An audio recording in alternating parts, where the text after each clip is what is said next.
Kebumen, sebuah kabupaten yang terletak di selatan Pulau Jawa. Kabupaten ini memiliki ikon kebanggaan berupa Tugu Lawet. Lawet dalam bahasa Indonesia biasa disebut dengan walet. Dahulu, sarang burung walet menjadi komoditas utama Kebumen. Harganya yang bernilai tinggi karena dianggap ampuh mengobati segala jenis penyakit. Wilayah yang terkenal sebagai penghasil sarang burung walet yaitu Desa Karangbolong, Kecamatan Buayan, Kabupaten Kebumen. Perjalanan menuju desa ini memerlukan waktu sekitar 1 jam dari pusat kabupaten. Di balik keindahan pantai dan gua di Karangbolong menyimpan mitos mengenai sarang burung walet. Bagaimanakah ceritanya?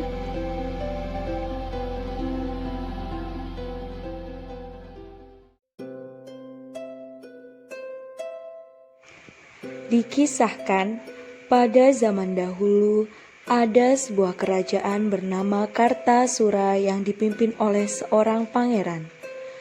Kehidupan kerajaan terbilang maju dengan pesat. Rakyat hidup makmur karena kebutuhannya tercukupi. Kebahagiaan selalu menyelimuti setiap penjuru kerajaan ini. Hingga pada akhirnya kesedihan melanda tak terduga. Sang permaisuri jatuh sakit. Sakit yang dideritanya bukan sakit biasa. Ini jenis penyakit langka dan sulit disembuhkan. Sebenarnya sakit apa yang diderita oleh permaisuriku? Mengapa tidak ada satupun tabib yang mampu menyembuhkannya? Aku sungguh tidak tega melihat tubuhnya yang semakin kurus kering. Hamba sarankan agar Tuan mencari petunjuk kepada Sang Maha Kuasa mengenai kesembuhan permaisuri dengan cara bertapa. Baiklah, aku akan segera mengikuti saran. Sang pangeran pergi mencari tempat yang sepi. Hari demi hari berlalu tanpa terasa, hingga pada suatu malam muncul suara gaib. Hai Pangeran Kartasura, jika kau ingin permaisurimu sembuh, carilah bunga karang di pantai selatan. Pantai selatan? Pantai apa yang kau maksud? Dan bunga karang seperti apa? Pangeran tidak mendapatkan jawaban dari suara gaib itu.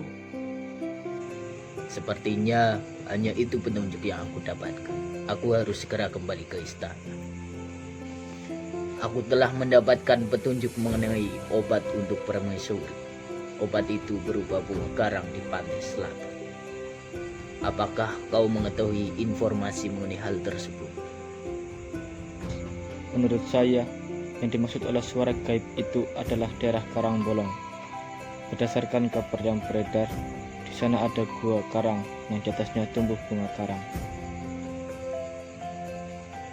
Baiklah, kalau begitu, tolong panggil Adipati Surti untuk menghadap ke sini.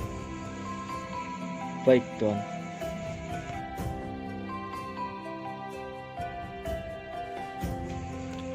Ampun Paduka, ada apa gerangan sehingga hamba disuruh menghadap ke Paduka? Aku memberimu tugas kepadamu untuk menemukan bunga karang di daerah Karangbolong. Aku tidak bisa mencarinya sendiri.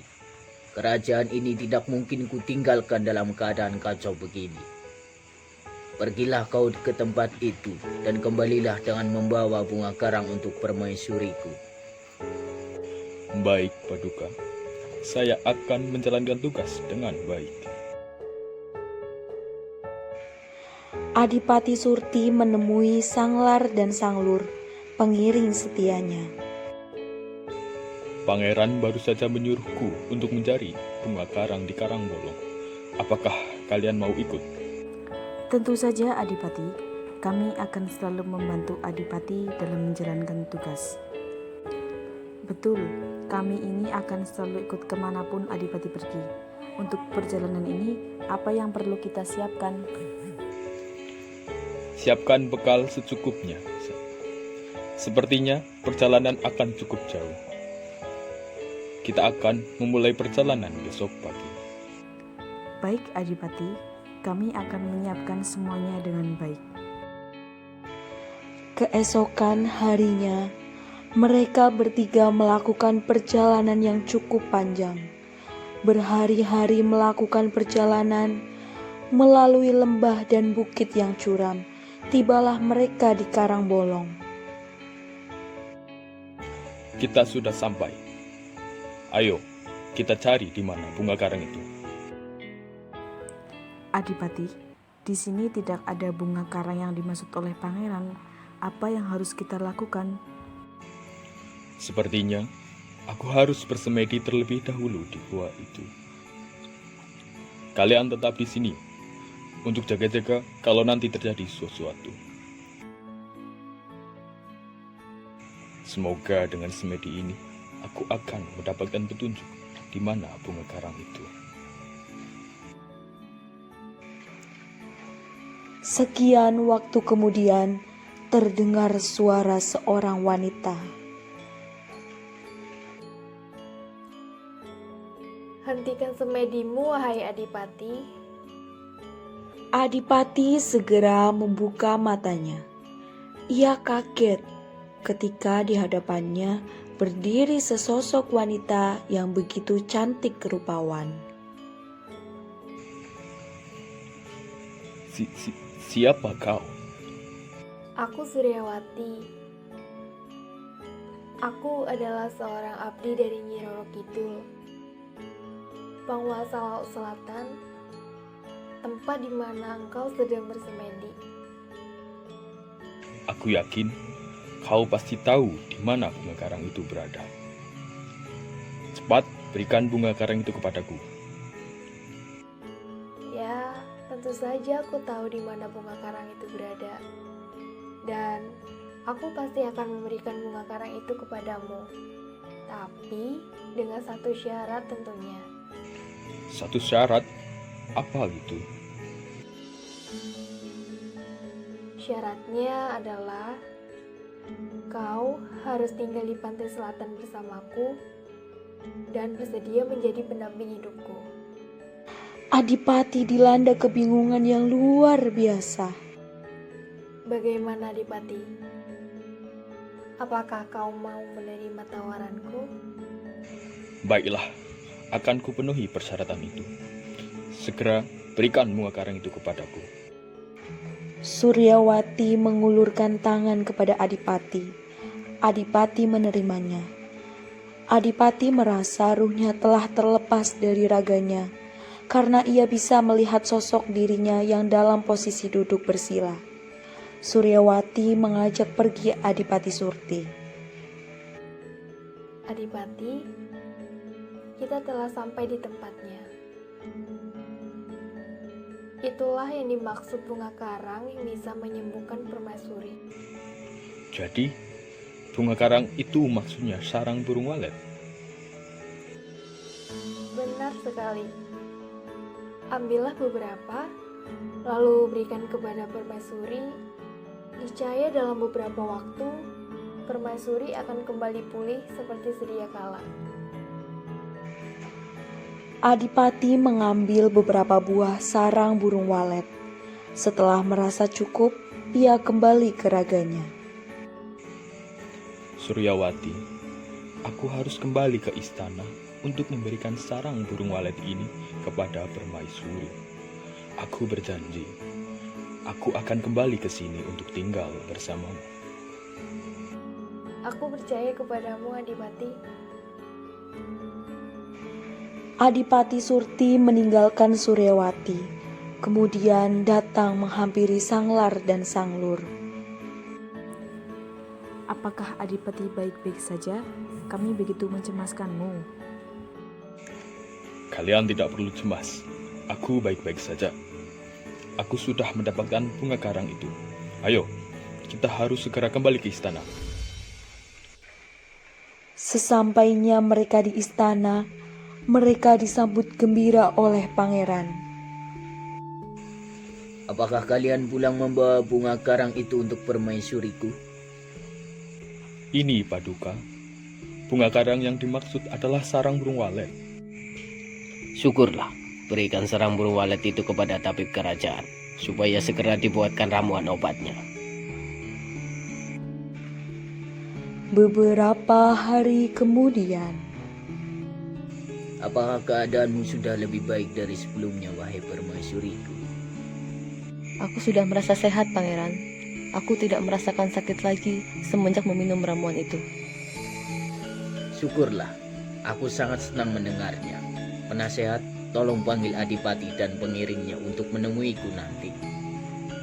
Baik, Tuan. Saya akan memanggilnya nanti.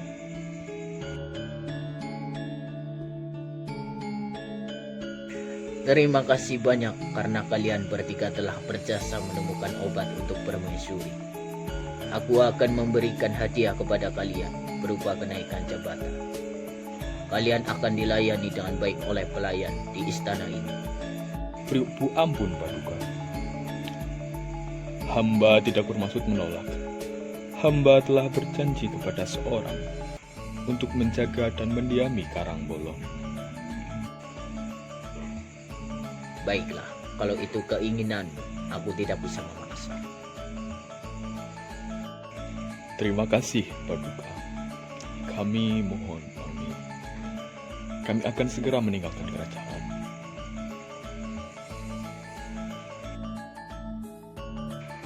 Adipati Surti meninggalkan kerajaan bersama Sanglar dan Sanglur. Mereka memang pengiring yang sangat setia. Kepergian mereka diiringi isak tangis oleh para abdi istana. Adipati Surti memang terkenal baik dan rendah hati. Tak heran, banyak orang yang merasa kehilangannya.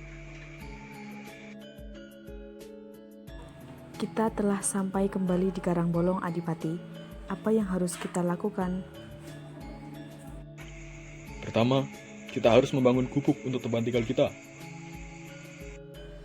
Baiklah, saya akan segera mencari kayu di sekitaran sini. Ayo Sanglar, kita mencari bersama-sama. Setelah mereka selesai membangun gubuk, Adipati Surti duduk di gua untuk menunggu kedatangan Suryawati. Aku tahu, kau pasti akan datang, Adipati. Aku kembali untuk memenuhi janjiku padamu. Aku akan tinggal di sini bersamamu. Singkat cerita, Adipati Surti dan Suryawati melangsungkan pernikahan mereka. Mereka hidup bahagia sebagaimana sepasang kekasih. Kewajiban mereka adalah menjaga sarang burung walet di Karangbolong. Karena kian hari, makin banyak orang yang mencari sarang burung walet. Hal ini tentunya tak lepas dari kabar kesembuhan permaisuri setelah meminum ramuan sarang burung walet.